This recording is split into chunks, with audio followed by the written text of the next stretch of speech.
got the Corolla in the shop because we are doing a handful of modifications to this thing. I got in my Eventuri Intake for the car that we snagged from the guys, ironically enough, over at Limit Plus One. And we got an OTL front mount intercooler from the guys at Off the Line Performance. So if you guys are looking for any Corolla stuff, definitely suggest both those companies. OTL's doing a ton of Corolla development. The guys at Limit Plus One are doing a ton of Corolla development. They're honestly, I've known the guys at OTL for a while too. They're homies. The guys at Limit Plus One, I just met them, but now they're homies too because we like them. So with that, let's just jump into it. We're gonna start with our Eventuri Intake and we'll work our way through the intercooler because we have to get this thing prepped to go and get tuned.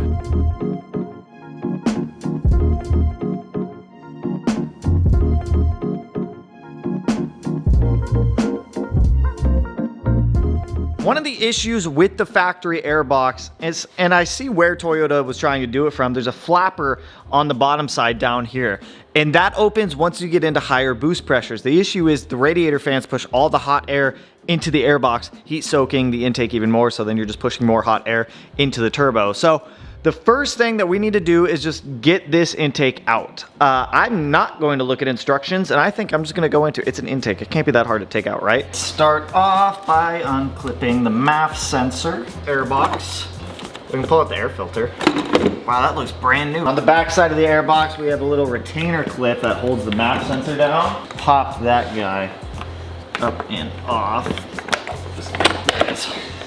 There we go, upper airbox piece is out. So the cowl is just held in with a handful of pop clips.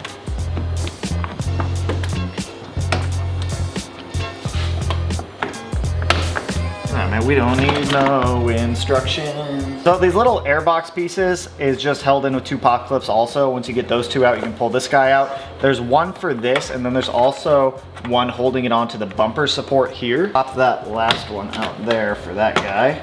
And this has a clip in it. I don't know, I might need a different flathead for it, but you can kind of stick a flathead down in there and get it out. There it is. And then that piece will pull out. Oh, okay, that thing just comes right out. So I just want to pull off that vacuum line there, pull it off these portions of the airbox just to set it aside until I double check the instructions. But I was told to leave the solenoid plugged in.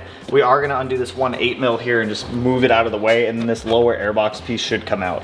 If you're intuitive enough, you can work on any car without instructions. Now this comes out. And then inside of the airbox, there's your little flapper-do inside of the airbox, and this kind of just opens up like that, lets more hot air in. The Eventuri Intake also replaces this pipe back here, so it's gonna be a little bit of a pain in the butt. There's a bolt right here that we're gonna have to take out on the back side. There's also the hose clamp right here, which I can get access to. I can tell it is gonna be a little bit of a pain. I guess if it's really in your way that much and you can't get it, you can take the cowl off, but I think I can do all this like this. This cast iron piece is quite hot right here, but the hose clamp is getting loosened.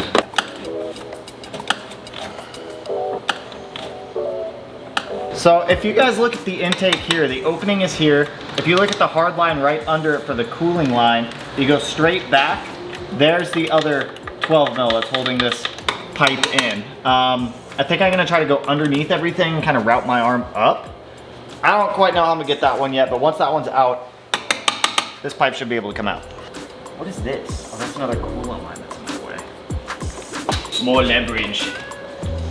And I guess technically speaking, a little bit more length. Here, core lines are like right in my way. Okay. Okay, there we go. I got it loose. There it is.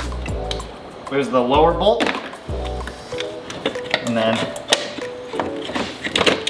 woo! There's the factory one. So you've got upper or lower bolt, upper bolt, and then you've got a couple things for the, is that like a sound chamber? That's weird, there's like a sound chamber on it. We have the entire stock intake system out. We still do have the vacuum line in here ran for the solenoid. We're gonna get to that here shortly. Before we get to that, I do wanna mention, with most intake systems for the GR Carolla, if you toss one on, you don't tune it, or you don't do the PCV fix, these will throw a check engine light for crankcase pressures being indifferent from what the tune is supposed to say, the stock tune on the car. Typically, you don't always have a lot of crankcase pressure sensors on engines. These ones do have it. Eventuri did plan for that. They did include a crankcase PCV fix, so that way it won't throw the check engine engine light. So that's really nice that they actually include that in this kit. I don't know of any other intakes that actually include that, and that's gonna end up replacing the hose that runs up here on the top of the valve cover. So as soon as my computer updates, actually no, we should be able to pull that hose off right now. Undo the compression clamp, slide it back enough to be able to get this off of the valve cover fitting. And then there's gonna be one more on the opposite end of the hose if you follow it down. It's more like a pinch clamp, so you might be able to get it with your fingers and kind of work it up. Pull off the vacuum line from the T-piece that goes to the solenoid. Now we're just gonna leave the solenoid with its vacuum lines off, and we're gonna cap this T-piece. The vacuum cap here, and that's gonna cover up the T right there. Now we need to remove the MAF sensor. We're not gonna be reusing the screws as per Eventuri's instructions, so 2 Phillips heads, that guy will come out. I'm assuming we're using the new ones provided. Remember, take note of the arrow direction. The arrow is gonna point away from the airbox, or away from the filter. On the Eventuri here, you've got a new MAF housing, and it uses Phillips heads or Torx. I quite honestly can't tell you quite yet. It is Torx bits. We're very German today. Pretty sure Eventuri is a German company, so we're very German today. Yeah, Melanie? I'm feeling quite like your Volkswagen today. Welcome to today's video where we're turning my Toyota GR Carolla into a Volkswagen Golf. MAF sensor will go in its new home.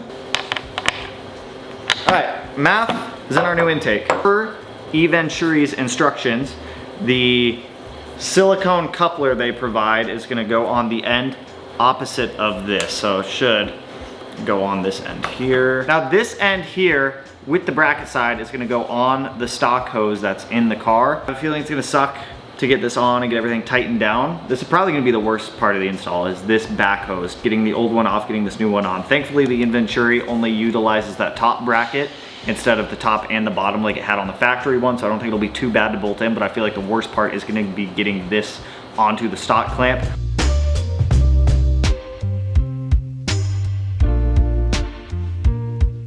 The rear portion of the intake is in. Eventuri says to not put in that top screw.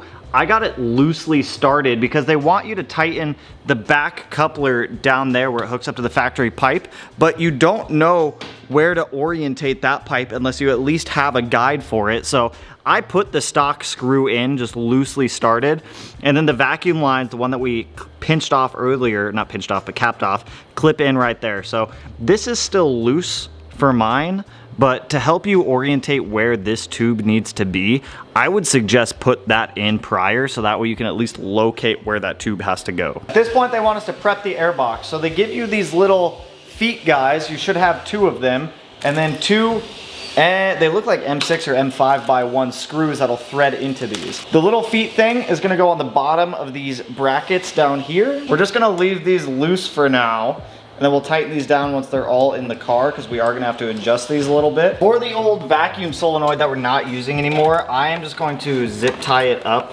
right here on the factory harness, just to keep it from flying around in here. I mean, I'm sure it'd be fine if you did just kind of let it fly around in here, but we'll just put it right there. This guy should kind of slide right in there, like so. I'm trying to get my hand back here a bit. Get the feet and the pegs, push these 2 together a bit, and then we're gonna tighten up these clamps. I'm gonna go ahead and plug the MAF sensor back in since we are right here though. Our little air scoop guy should kind of funnel down in through here. We're gonna use a pop clip in on the driver's side, one of the factory pop clips. And then on the other side, we've got a flanged M6x1 bolt. It's pretty long, to be honest. And then a nut, which this kind of sucks. Why not just make them both like pop clips? I'm gonna drop this, it's gonna be gone for it. Nope, I got it. Yeah. Once that is on, our cowl piece can go back in, and we can funnel all of the clips back in. Okay. Eventuri says to take out this 110mm nut, as it will be used to secure our air duct. will go on like so. The 10 mil that we took out is now gonna go back in, and it's gonna go in between. Why do we take this all the way out though? It's like made to be able to slide in. It seems a little silly, but right down through here. This guy's gonna go down, and then we're gonna have the washer and then a lock nut. Now getting all of that on there kind of looks like a pain in the butt. Maybe not, because there's actually a lot of room. It's just you're going in blind. I think it makes more sense to tighten down the intake where it is first, and then once the intake is tightened down, then we'll do the shroud to feed it. You're gonna have to do some adjusting with this to like kind of line it all up appropriately, but once you have it lined up, tighten everything down. I did have to go back through, take out the bolt up here. The one from Eventuri that's supplied is no longer a 12 millimeter, it is a 13 millimeter, keep that in mind, but that gets a Nordlock washer that gets put on it and then it goes back on. So we've got the MAF sensor plugged in. We've got all of our hoses tight on the back side and the front side. We've got all of the adjustment points. So on this intake, you've got an adjustment point here off of that grommet that we put on there. You've got another one right down here on the other side of the foot. And then all the way under the intake where that other like L bracket looking thing is there's a nut and a bolt with the washer, and those are gonna go there, and you can kind of get some adjustment out of it. I will say for the price of the Eventuri intake, I wish these sat a little bit closer together, but this is not bad for what we were able to do for the seal on it. That's as close as we could get them. So now that we've got the intake side of things done with, we need to jump over to the breather line. Now on the new breather line, you're gonna have this little fitting that comes off of it, and you're gonna get one of these little white 90s for a vacuum fitting. This end's gonna go to the valve cover. This end's gonna go behind the engine to, I believe, the turbo inlet. So let's actually jump to this. There's some solenoids and some other things we need to get in here for like the crankcase pressure sensor, which is right here. We have to pull that hose off, swap some things around. So this shouldn't be too bad, and it should be fairly quick considering everything else we just did. With the factory hose off, we're gonna go ahead and come up here and unplug the crankcase pressure sensor, which I don't know how to unplug this. Oh, right there. There it is. Crankcase pressure sensor unplugged. We're gonna undo the 10 mil that's holding this sensor down.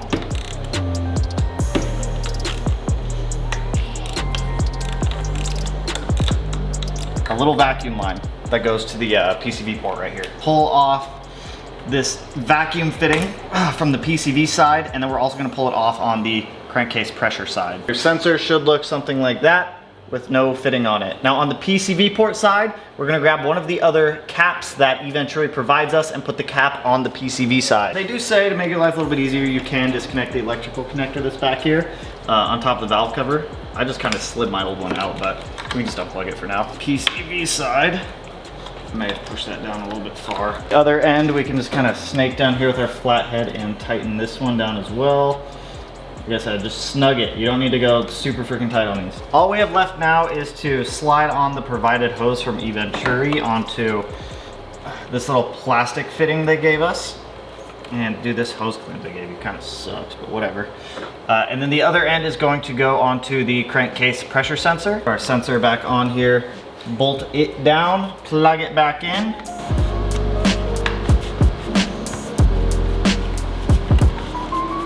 Is that on? And now we have our full intake installed. That really wasn't too bad to do.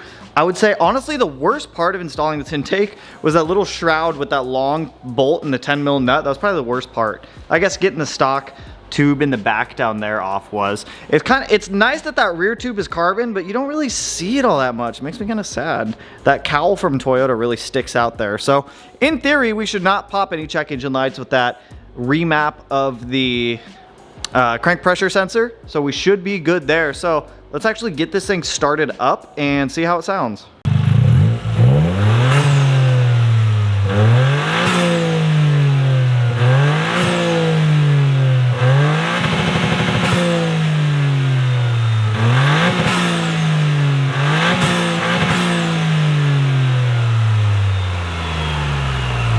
We are a couple days in the future from when we tossed in our Eventuri intake on the Corolla. And if you look behind me, we've got a massive front mount intercooler. While the intercooler itself is not very tall, it is very thick. I mean, very thick. This is a 6-inch thick intercooler. That is massively thick. It's actually very comical how thick the intercooler is compared to how small the charge pipes are. These are like 1.5 to maybe 2-inch diameter intercooler pipes for the Corolla. So the guys at OTL sent this over. This is their race series intercooler, and I actually really like the attention to detail they put on the end tanks. They look like billet end tanks that have the OTL logo kind of machined into them, and then they additionally have this nice little like race series logo on top of the intercooler that kind of mimics the GR Carolla circuit logo. I like it. It's, you know, it's the little touches. So we are going to be starting tuning, I believe, tomorrow on the Corolla. We did get in our EcuTech dongle. I've already reached out to Ghram. We are going to be tuning with Ghram over at Boosted Performance. I think we're going to be starting with 92 octane because that's what we have up here. Tune the car on 92 octane and then go to an E50 blend. Once we wrap up tuning, I will be taking the car over to my buddy's dyno. We're gonna toss the Corolla on the dyno and kind of see what our power figures are for the Eventuri Intake, OTL Front mount, AWE catback, which has not really a power modifier, and the OTL charge pipes. In the near future, I would like to do a downpipe, but once we get to the point of doing a downpipe, that's really the limit for what we can do with the valve springs in the car, because the valve springs are the biggest detractor for adding power to stock blocks. So when the time comes, when we go to address the valve spring issue, I'm going to be doing a couple things. We're gonna build the top end of the engine. We're gonna do valve springs, Kelford cams, probably rockers. We're gonna do a clutch, head studs, and a Vulcan cut head gasket. And then from there, we'll continue to kind of push the stock block a little bit farther and farther and farther. I saw Deechworks already make some bigger, I won't say plug and play because you have to wire them in, but they do make some bigger port injectors for the car as well. I saw up to 1,000 cc. So with 1,000 cc port injectors and direct injectors, I feel like we should be able to make some power. So some like more power. So with that being said, let's go ahead and take apart part of our Eventuri Intake so we can start pulling this front bumper off the Corolla. This guy should come out.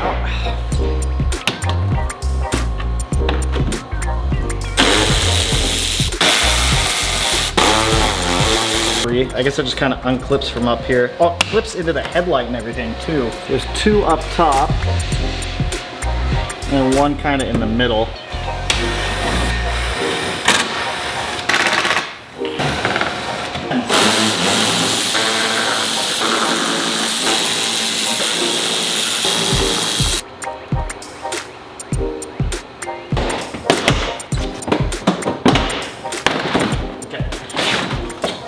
Bumper's free. We got fog light connections. There's two fog light.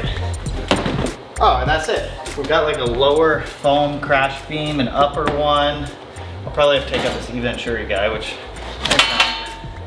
that doesn't look like I have to. So this is actually pretty neat. On the back side of the bumper, you've got these ducts that funnel air into here, which then wraps around and it actually feeds to the brakes. Looks like these vents are also functional up here in the front, and those feed air into the wheel well too. That's nuts, man. They actually made all of the vents on the GR Carolla functional. So what it looks like for this front mount, this crash beam's gonna come out. I think I'm just gonna take it out just to free up a little bit of space.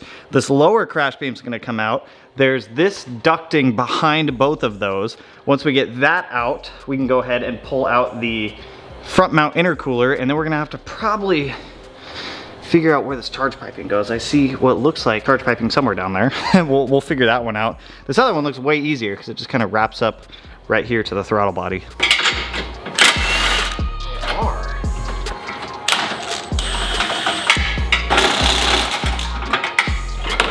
I don't know if it is or not. I feel like I need to take this off.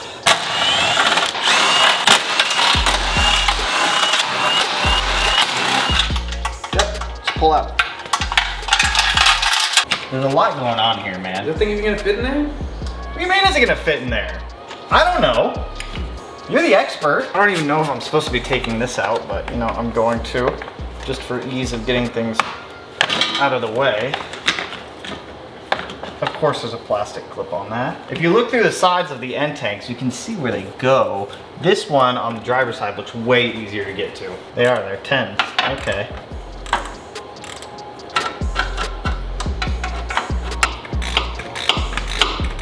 This bottom, oh no. Oh no. This bottom hose I might have to jack up the car and get this under tray off to do it, which is not a big deal if we have to. However, my socket has now fallen under here. 10 right here. Okay, yeah, so the core is now out. I should somehow be able to get this out. Like that. Oh, look at that little front mount.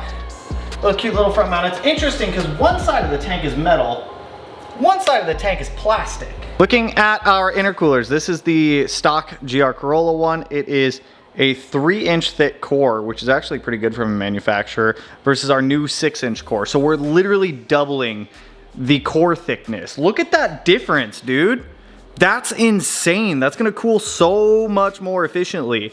I do think it's, dude, it's just comedically cute how tiny the outlets are on the intercooler. So looking at these, I do notice we are gonna have to transfer over this rubber grommet into this intercooler, and this side doesn't have any rubber grommets, so this side will just bolt right up using the factory hardware. So to get out those intercooler clamps, let me show you guys, because you've got this one right there. So what I ended up using was a 1/4 inch 10 millimeter. It's a Milwaukee, so it's got a square end on the back side of it. So you can put it inside of a ratcheting wrench, and then that gave me enough room to be able to get it. This other side down here, you can snake in there with a 1/4 inch 10 millimeter to get it out. You've got one rubber grommet that sits in here. You've got one 10 millimeter that unbolts from right up there. On this side, you've got those two 10 millimeters there that unbolt. So it does help to pull out all the shrouding and whatnot. Just got off the phone with the guys at OTL because I was curious what needed to be trimmed, what didn't need to be trimmed, what's being kept, what's not being kept. So the crash bar that used to go along the bottom to protect the front mount, that is coming off. We're just gonna unbolt it from the chassis. We'll set that aside in case we ever change things up in the future. I doubt that we will. These pieces right here are gonna get trimmed flat with the condenser right there. On the bumper side, if you look at your brake ducts, if you have one with brake ducts, it's gonna get trimmed like right about there and cutting off just a little portion of this to be able to clear the front mount. Once all of that is done, then the bumper should be able to fit back on. So before we even put the front mount on, the first thing we gotta do is get the charge piping out. So we're replacing this entire charge pipe right down here, which is primarily made out of silicone couplers and plastic. So we're gonna be swapping that out for some nice metal ones. So let me kind of figure out how to get that out, because right now I have absolutely no idea. Once again, I'm gonna try to snake down here and undo these worm gear clamps that hold the intercooler piping in place. I might try to section this out. I'll probably end up just loosening them all. There is one 12 mil under the front charge piping. There's quite literally no way for me to show you guys. So there's the one bolt that holds the charge piping down. Oh yeah, dude. The charge piping it's already off. Now it's just trying to get it out of the engine bay. Come on, look at that. There's a hose clamp down here somewhere. Oh, there it is. Look at that.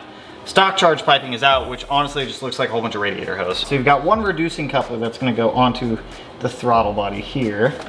So I'm gonna go ahead and kind of feed this guy on to start with. I'm reusing one of the stock clamps. OTL does provide you with new ones. This is plastic, so don't go crazy tight. So we got our reducing coupler on the throttle body. The intercooler pipe for up there for this one is gonna be this one with the 90. The 90 is gonna point downwards towards the outlet, which I'm actually gonna put the coupler on this first. With our clamp on, my camera's about to die. With the clamp on, I'm gonna feed this down, get it underneath of where it's gotta go, kind of funnel it to where the factory one ran, and then shove it into our clamp up here. Then I'll probably leave this one loose until we get the intercooler in. We have this intercooler piping in, or the cold side, so we have our off the line silicone reducing coupler here. Dude, this is really small piping. Reducing coupler there, going to our red, I want to say it's like candy red or apple red or something, charge pipe that wraps down. The 90 will be down towards the bottom, and it should poke out right there, roughly where the factory one went. So I am gonna leave this side of the clamp loose, so that way once we get the intercooler pipe or the intercooler in, if we need to adjust where it is to be able to line up with the core and whatnot, we totally can. So with the cold side of the piping done, we need to jump to the hot side, and for that I think I am going to put the car on quick jacks, get it up into the air so that way we can get underneath of the car to get access to the other pipe, because to be honest, there just is not a good way to be able to get to that thing. So let me get this thing on quick jacks. Let's get it up in the air and let's figure out that other pipe. My camera froze. That sucks. So I kind of lost the footage of me pulling this pipe out, but to get the hot side of the piping out, it is a metal pipe from Toyota, which is pretty nice. There are 2 brackets with 2 10mm bolts that hold this to the driver's side frame. It's not the frame, it's like a bracket. You've got the hose clamp here that goes to the intercooler. You've got the hose clamp here that goes to the turbo. Most of this primarily is silicone tubing, which in the short term is totally fine. In the long run, I mean, it's a brand new car. In the long run though, you might see some degradation of these hoses. Not a big deal. I do have the new OTL hose on there. I'll show you guys what it looks like after this. I would suggest put the 90-degree coupler on the turbo first, feed the intercooler piping up into it, get this bracket in because the OTL one only has 1 bracket and it's the frontmost one. Get that started, tighten down the turbo side here, tighten down this side here, which is where we're at now, tighten down this guy, and then we can, well actually we'll probably leave this loose until we get to the point of getting the intercooler in, then we'll go back through and tighten that, but sorry about that you guys. So let me go back down there, tighten up this last little hose clamp right here, and then we should be good to throw. I took off all the under trays too and everything like that. It's a lot easier to access it if you just take out the under trays. It took me maybe 5 minutes to take them all off. So with both charge pipes in, you guys can see we have our red one right there, which is our cold side. And then our hot side charge piping is way down there. That one's a little bit of a pain in the butt to get to, but like I said, if you jack up the car, it's not as bad. So now that we have our charge piping in, before we can go tossing on our front mount, we're gonna come in here and actually trim these guys down just flush with where the evaporator core is for the AC, so that way our new front mount will fit in here nicely. So we got to do that on both sides.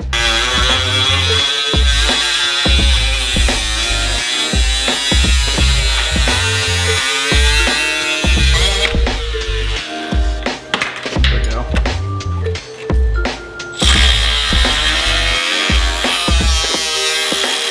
For this upper grommet, you can kind of just push out this inner sleeve and it's going to make getting this thing out a million times easier. So pull out the sleeve and then you can just kind of work the grommet out like that. Now I lied because there's actually one more grommet right on the bottom right here that's going to get transferred over as well. So that one should just kind of pry off. Now I'm going to set our Toyota intercooler aside. Gigantic OTL one. Slide this rubber grommet in the OTL, put the metal sleeve in it, and then the grommet that we just took off is just gonna sit on the OTL one. And then on the back side, we're gonna go ahead and pull off these red caps, the protective caps from OTL.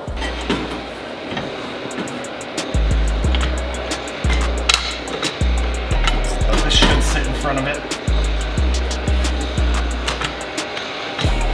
Maybe I'll just try to bolt it in and then get those on.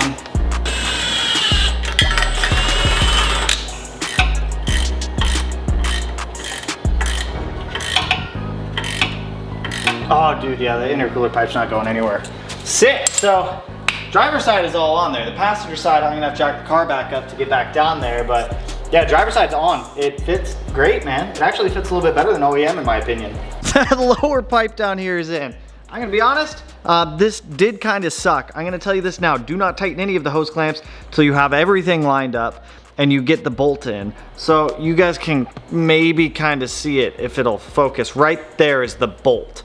It is such a pain in the butt to get to. So make sure you get that tight first. Coming down under the car, you guys can see the charge pipe runs back and then it runs up the engine to the turbo. It's impossible to miss. And dude, it's such a tight fit to get everything in its place. But our intercooler is in, our charge pipes are in, everything is tightened up. So at this point, I'm gonna go back down there before I put this thing back on the ground. I'm gonna get the skid trays back in, get all that stuff put back on the bottom of the car, and then we'll start trimming the rest of the stuff we need to trim, get the bumper on, and wrap up this front mount, because my golly gee, that was a pain in the butt. Oh, like that.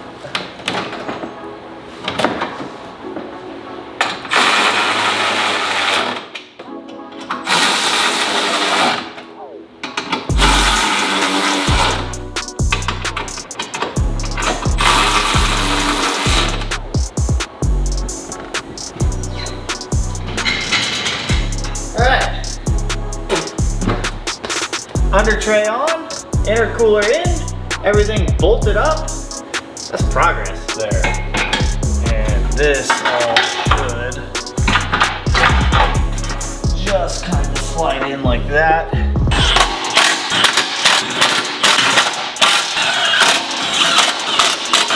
We have the crash bar back on, and then I forgot to put this on earlier, but you can still fit this little black upper piece that kind of shoots air up towards, I guess it's the AC condenser right there. Clips are all put back in and everything like that. It is a rather tight fit with this front bracket in there, but it will fit. You can bend it out just a little bit if you absolutely need to. So before we go tossing the bumper back on and the vents and everything back in, we do need to come over here and just trim these guys down to about right there, just kind of flush with this, so that way it clears the front mount, and then after those are trimmed, they should be solid.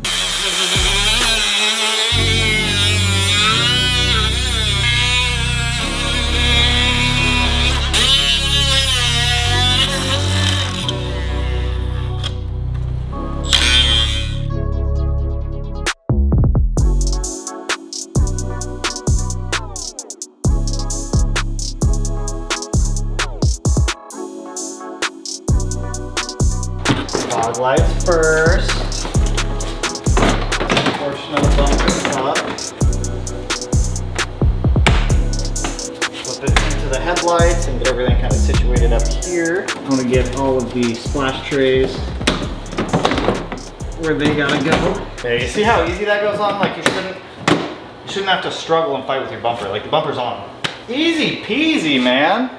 That bumper goes on super easy. And there we go. Corolla is ready for a little bit of tuning action with our little EcuTech dongle and everything like that. So the EcuTech will be nice. It'll give us the options for launch control, I think flat foot shifting. I think it does anti-lag also. I don't think we need that on this. We'll definitely hit, I think we'll 100% have valve float if we do that. Like I said, some of the big things on my list that we're gonna be doing probably in the near future, after I kind of enjoy the car a little bit more as it is valve springs, cams, head studs, Vulcan cut head gasket, downpipe. Probably at that point, a turbo upgrade. We'll probably do like an R-Tech turbo on this thing. Like I said, I've genuinely been enjoying the Corolla so much more than I thought I would. There's so much I want to do. I obviously don't want to just spend all this money all at once, but I've been enjoying this thing. So intercooler, intake, and intercooler piping with a little bit of E50 and pump gas. We'll see where we land on the Corolla. If you guys have any other like power, I'm gonna need to do a clutch too when we pull out the engine, do all the top end stuff. But if you guys have any other suggestions, should we do a downpipe? Should we do a downpipe in the near future? Should we do a downpipe next? Should that be like the next power thing we do? I feel like that's the next logical step, right? Is a downpipe. I'm getting ahead of myself. Anyways, that's all I got for you guys on this one. We're gonna start tuning this thing. We'll do a full video series on how to e-tune, especially with Ghram. Gram's a great tuner. He's been tuning a lot of these things. I'm excited to work with him. You guys will get, I'll pass along any tidbits of information that Ghram gives me to share with you guys as well. So with that, that's all I got for you guys on this one. If you like the video, if you're excited for the Corolla stuff like I am, we actually have a autocross event with this car on Sunday. Go ahead and hit that like button. Turn it black, blue, green, yellow, purple, silver, cyan, whatever color it turns for you. But color of the day is blue. Blue. The bumper's gray, but the rest of the car is blue. If you're not subscribed already and you want to be, I'll put it in one of these corners. No idea which one quite yet, but with that, I will catch you guys on the next one. So peace out, homies.